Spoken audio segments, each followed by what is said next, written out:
Ndeye Diop Guissé est une jeune Saint-Louisienne âgée d'une trentaine d'années. Après ses études primaires, elle obtient son entrée en sixième et poursuit un bref cursus scolaire au lycée.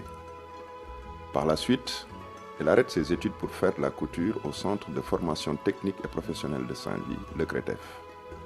Depuis, Ndeye Diop a jeté tout son dévolu dans les métiers de la mode et du textile. À l'âge de 4 ans, damay foowantu ay ñaw damay dem sama tonton yi ñaw may dem wut foofu ay sekk di defar ay poupées parce que sama maam ak sama papa dañ ma daan jëndal ay poupées yooyu rek laa doon defar moo tax affaire bi imagination bi jógee foofu nag ma dem formation CRETEF def fa ñaw encore def fa restauration def fa ràbb jóge foofu dem ci tailleur yi jàng fa ñaw après toog suñu kër di ñaw. Ndeye Diop Guissé est une ancienne élève du CRETEF. Elle a fait sa formation au sein de notre établissement. J'ai été personnellement son professeur de couture durant 2 ans. C'était une élève douée, travailleuse et très sérieuse. Je me rappelle qu'elle a été primée. Elle a été primée lors des journées de l'enseignement technique et de la formation professionnelle où tous les CRETEF et CETEF s'étaient représentés à Dakar.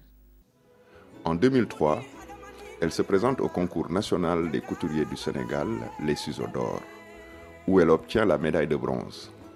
L'année suivante, redoublant d'efforts, elle est récompensée par ses pairs et remporte la médaille d'or. Après nag si laa ubbi école de formation pour partager li ma xam ak sama ay rak ak génération Saint-Louis. Malgré plusieurs sollicitations, elle préfère s'installer à Saint-Louis, sa ville natale, pour y développer le stylisme.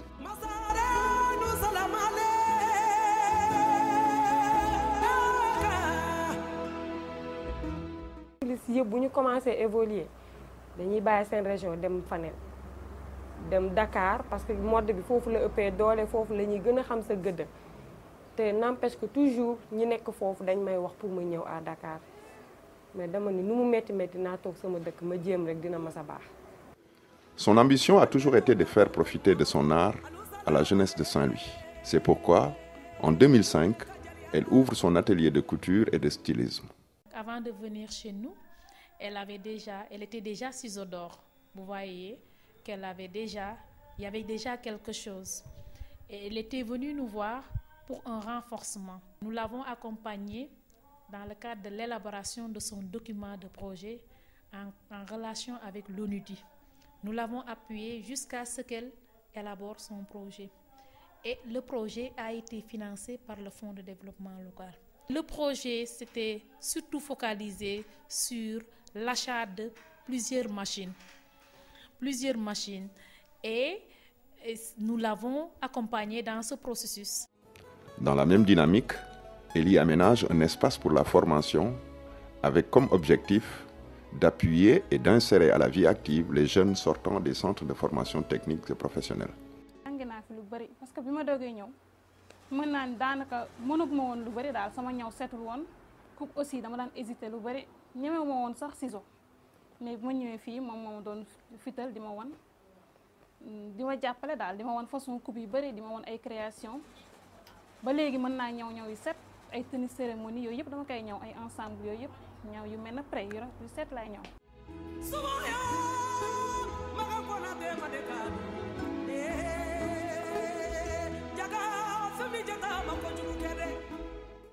ñu bëri apprécier nañ li may def ci jeune fille yi may former malgré moyens yi demeewul noonu mais ñu bëri ñu ngi apprécier loolu.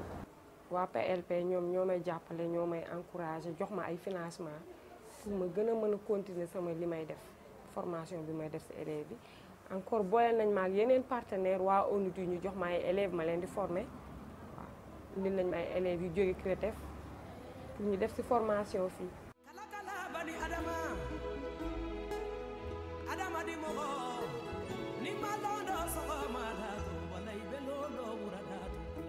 Aujourd'hui, elle accueille nos élèves lors des stages dans son atelier et en collaboration aussi avec l'ONUDI, elle aide nos élèves, surtout nos sortantes, à se perfectionner avant d'entrer dans le monde du travail.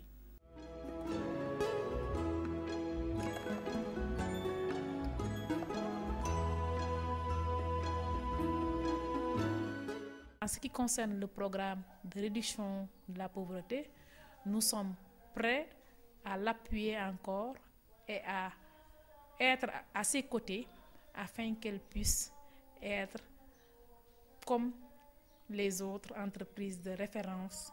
Quand on va citer au Sénégal et particulièrement à Saint-Louis, les entreprises de référence en style et mode, je pense que d'ici quelques années, on va citer Magui Couture avec sa directrice Ndeye Diop. À ce titre, le complexe Magui Couture a accueilli et formé à ce jour 30 jeunes filles, dont une lauréate au Ciseaux d'Or 2009. bi may dem xawoon naa ragal mais aussi même chose rek nday moo ma jàppale di ma fital di ma wan daal wan ma yoon bi na ngay demee na ngay présenté yooyu yëpp moom moo ma ko wan ma dem ñëw sama ay modèle dem foofu présenté je crois que ni maa gagné woon Saint-Louis waaw loolu lañ ma waxoon mais ñu dem ba à la fin ñu ni ma keneen lañ jël xaw ma daal qualifié woo bon mais taxul ma découragé daal maa ngi xaar rek beneen yoon j'espère que ni dinaa ci génn.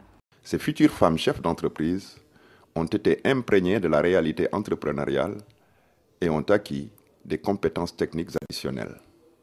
Ces résultats ont été obtenus grâce à la collaboration et à l'appui de partenaires qui ont choisi Magui Couture comme entreprise de référence. Quand nous disons une entreprise de référence, c'est en fait une entreprise de production de biens et de services, disposant d'attributs liés à l'image de marque, donc la réputation, de compétences, de sérieux, mais se distinguant par sa position de modèle dans un environnement où un segment d'activité est très réceptif à la problématique de l'insertion, qui accepte d'offrir des services à ces jeunes. Donc être un creuset d'incubation, un creuset de familiarisation pour ces jeunes. Mais en fait, c'est tout un ensemble de choses qui constituent les critères de référencement de ces entreprises. Quand le nouveau programme a démarré, nous avons renforcé ses capacités en création d'entreprise et en gérer mieux son entreprise. Et là, aujourd'hui, elle est en train de prendre son envol. Ces performances ont incité les autorités locales à confier à Ndeye Diop Guissé le soin d'habiller de la tête aux pieds 615 écoliers dans le cadre du défilé civil du cinquantenaire de l'indépendance de notre pays.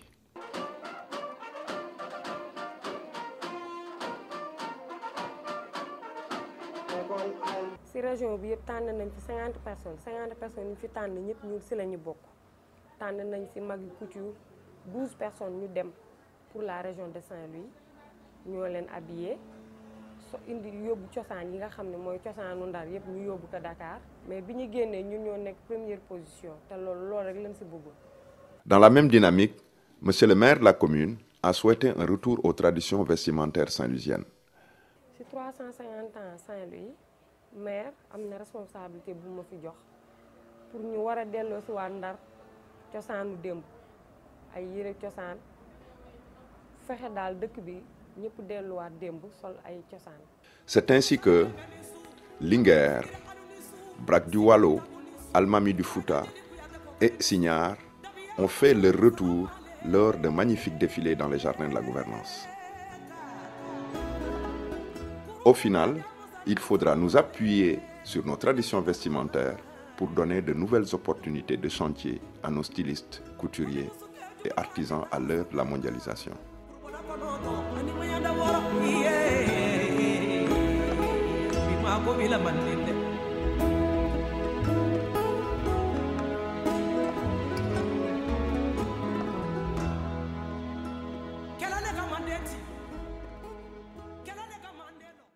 waaw mu gën a génn wane boppam waaw loolu daal laa koy conseillé mu xam ne ñi fi nekk mënuñu ko waaw mu def lu mu war kii daal pour mu mën a représenter Saint-Louis moom sur le plan national et international mu mën fi représenter Saint-Louis daal wane ni au moins am na doomu Ndar boo xam ne am na lu muy def nit ñi bëgg nañ ko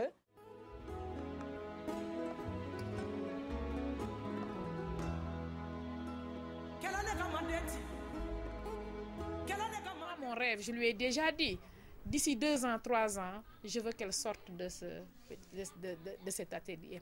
Je veux qu'elle développe une grande entreprise, un complexe. Et pour cela, nous avons les moyens. Nous pouvons l'accompagner. Nous pouvons l'accompagner. Comme on dit, nous ne voulons pas des petits projets. Nous avons dépassé l'ère des petits projets et autres. Si toutefois elle trouve que avec ses élèves, elle peut développer un projet, elle peut développer pour créer une grande entreprise, elle peut prendre l'initiative, on peut l'accompagner même dans l'élaboration de ce document de projet jusqu'à ce que ce projet même soit financé.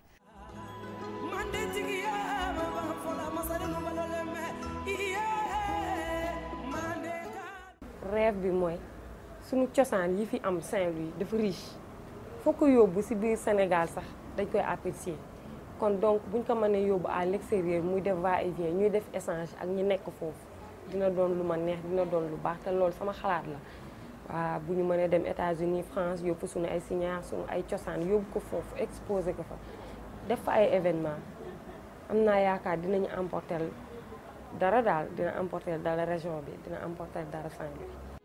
Si